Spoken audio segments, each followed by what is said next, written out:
ஃப்ளைட்லலாம் போகும்போது பார்த்தீங்கன்னா, ஒரு சில நேரம் ஃப்ளைட் வந்து டிலே ஆயிருச்சு அப்படின்னு சொல்லிருவாங்க. அதுக்காக நம்ம மூட்டை முடிச்செல்லாம் எடுத்துட்டு வீட்டுக்கு போயிற மாட்டோம். அந்த ஃப்ளைட் வர வரைக்கும் நம்ம வெயிட் பண்ணி, எங்கே போகணுமோ அங்கே போய் சேருவோம்.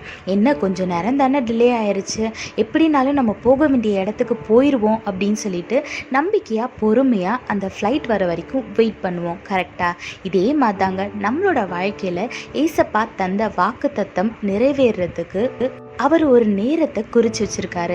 அந்த நேரம் வர வரைக்கும் நம்மளை பொறுமையாக காத்திருக்க சொல்கிறாரு.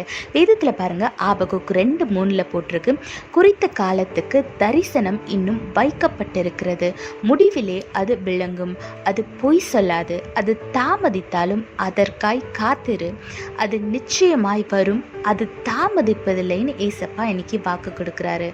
ஆமாங்க, எப்படி ஃப்ளைட்டு டிலேவாக வந்தாலும் நீங்கள் போக வேண்டிய இடத்துக்கு கரெக்டாக அது கூட்டிகிட்டு போய் சேர்த்துறதோ, அதே மாதிரி நீங்கள் அவரோட நேரத்துக்கு காத்திருக்கும் போது நீங்கள் எந்த இடத்துக்கு எந்த நேரத்தில் எப்படி போய் ரீச் ஆகணுமோ அந்த இடத்துக்கு ஏசப்பா கரெக்டாக உங்களை கூட்டிகிட்டு போயிடுவார். அவர் பொய் சொல்கிற தேவன் இல்லை, அவர் பொய் சொல்ல மாட்டார், அவர் சொன்னால் நிச்சயமாக நடக்கும், அது தாமதிப்பதில்லைன்னு சொல்லியிருக்காரு. அதனால அவர் உங்களுக்கு கொடுத்த வாக்குத்தத்தங்கள் வர நாட்களில் சீக்கிரமாக நிறைவேற போது நீங்கள் அவரை துதிக்க போறீங்க. அதனால அவருக்குள்ள சந்தோஷமா இருங்க, ஆசீர்வாதமான வாழ்க்கையை வாழுங்க. கர்த்தர் உங்களோடு கூட இருந்து உங்களை ஆசீர்வதித்து பாதுகாத்து வழி நடத்துவாராக. ஆமென். When your flight get delays, you will not take your luggages and go back to your home. You will wait patiently for the flight to arrive. You will board the plane and you will reach the destination where you have planned. Because you know that you will reach the destination, it just takes some extra time. Likewise, in our life, our God has given us many promises in our life. The situation might seem like it's taking time. That doesn't mean the promise will not be fulfilled in your life. He will do it in His time and He will bless you. Look what the Bible says in Habakkuk chapter 2 verse 3. This vision is for a future time. It describes the end and it will be fulfilled.